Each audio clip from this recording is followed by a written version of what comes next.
10th class exercise 5.3 का question number 4 में क्या है, 636 योग प्राप्त करने के लिए एपी सूची दे रखा है 9, 17 और 25 के कितने पद लेने चाहिए। इसके लिए हमें एन दे रखा है 636 और एन हमें ज्ञात करना है, और ए तो प्रथम पद जो कि 9 है, और D equal to A2 minus A1 करके हमारा 8 निकल गया। और इसमें एन का फॉर्मूला लगाएंगे, फिर कितने पद लेने चाहिए उसके लिए फिर हम आगे सॉल्व करेंगे। n/2 bracket 2a plus n-1 into D bracket equal to जो हमारा एन दे रखा था वो हमने लिखा 636। आगे सॉल्व करेंगे।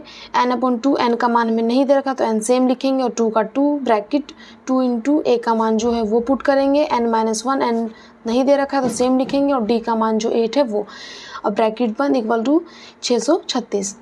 अब n ब्रैकेट 2 को 9 से मल्टीप्लाई किया तो 18 प्लस 9 माइनस 1 n-1, तो n को 8 से पहले मल्टीप्लाई करेंगे तो 8 9, और n 8 को 1 से करेंगे तो 8 माइनस का ब्रैकेट बंद इक्वल टू 636, और जो तो डिवाइड हो रहा था इधर आके मल्टीप्लाई हो गया 636 के साथ। अब ये जो 18n है इसके साथ करेंगे 18n, फिर 8 को जब n से करेंगे तो 8n स्क्वायर माइनस फिर 8 को n से करेंगे तो 8n इक्वल टू 636 को अब 2 से वैसे ही लिखेंगे। अब 18n और 8n इसको क्या करेंगे प्लस माइनस माइनस, 10 में 18 में से 8 जाएगा तो 10n plus n 8n square वो सेम लिखेंगे इक्वल टू 636 गुना में 2 वो सेम।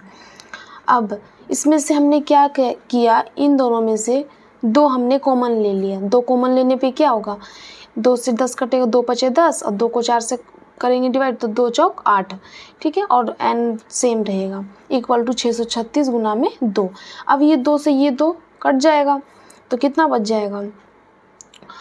अब यहाँ पे अब इनको अच्छे शेड्यूल से लिख देते हैं, 4n स्क्वायर इधर आ जाएगा और जो 5n है वो इधर लिख देंगे, और इधर इक्वल टू में इधर प्लस का है तो इधर आके क्या हो जाएगा माइनस 636 इक्वल टू 0।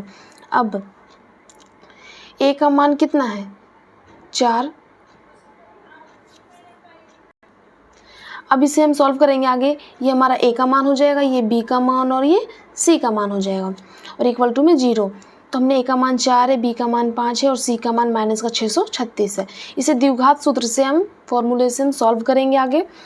तो आगे फॉर्मूला इसका द्विघात सूत्र का क्या है जो हमने लिख दिया, n इक्वल टू माइनस का b, तो b क्या है 5 है, माइनस लगाना है तो माइनस का 5 plus minus under root b square, b 5 है, 5 का स्क्वायर करेंगे minus 4 into a into C. इसके जगह पे हमने मान पुट कर दिया, 4 इंटू a के जगह पे 4 और c के जगह पे माइनस का 636 अपॉन में 2 इंटू a का मान 4। आगे सॉल्व करेंगे, n इक्वल टू माइनस का 5 प्लस माइनस 5 का स्क्वायर 25 प्लस माइनस माइनस ये प्लस हो जाएगा बीच में, और इनको फिर मल्टीप्लाई कर देंगे आपस में तो इतना आ जाएगा, और फिर अपॉन में 8, 2 4 जा 8 आ गया। n इक्वल टू माइनस का 5 प्लस माइनस अंडर रूट, इसको प्लस कर देंगे, जब इन दोनों को प्लस किया तो हमारा इतना निकल गया, और अपॉन में 8 सेम लिख दिया। माइनस का 5 प्लस माइनस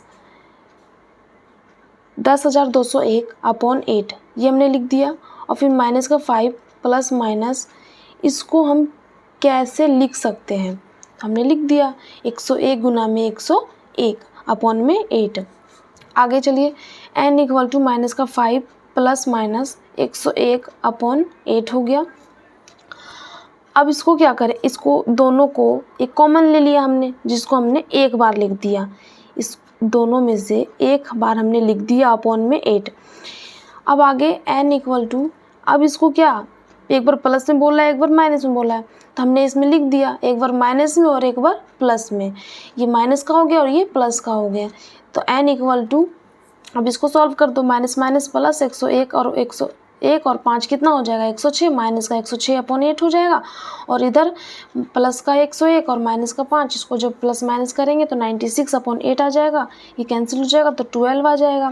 तो हमें ये ऋणात्मक में नहीं आता है, तो इसलिए हमें जो ये वाला है ये हमारा आंसर होगा, तो n का मान जो हमारा होगा 12 होगा। Thank you.